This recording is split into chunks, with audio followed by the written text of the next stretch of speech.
Good afternoon. A Kansan from Abilene once stated, quote, "Until the deficit is eliminated from our budget, there is no hope of keeping our money stable.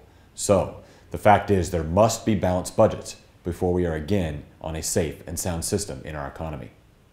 Then President Dwight Eisenhower balanced the federal budget in 1956 and 1957. And since that time, both Congress and the President have demonstrated dismal records of dealing with budget planning. Now, don't get me wrong. This has been a bipartisan bad financial behavior. But given the past decade of out-of-control spending, it's time to return to this common sense practice as a way of solving our immediate and very real financial woes. The President released his February 2014 budget proposal earlier this week.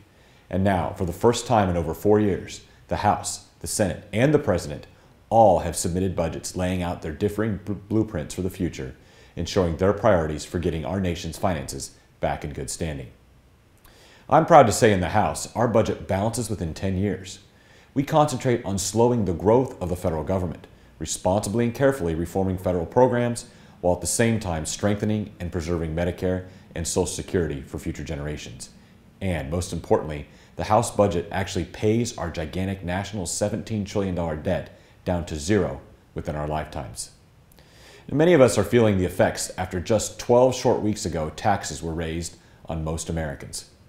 Unfortunately, the President's budget proposal again raises taxes on Americans, while also increasing federal stimulus spending and growing the size of government, all while never ever balancing.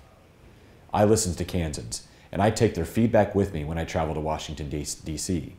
They want balance in Congress. They want a balanced budget. As we go forward, I will continue to do my job to help control spending, balance our books, and help stop the constant push for higher taxes on the American people. Now, the heavy lifting begins for members of all parties involved to work together towards balancing our nation's budget, the way our fellow Kansan, President Dwight Eisenhower, did so many years ago.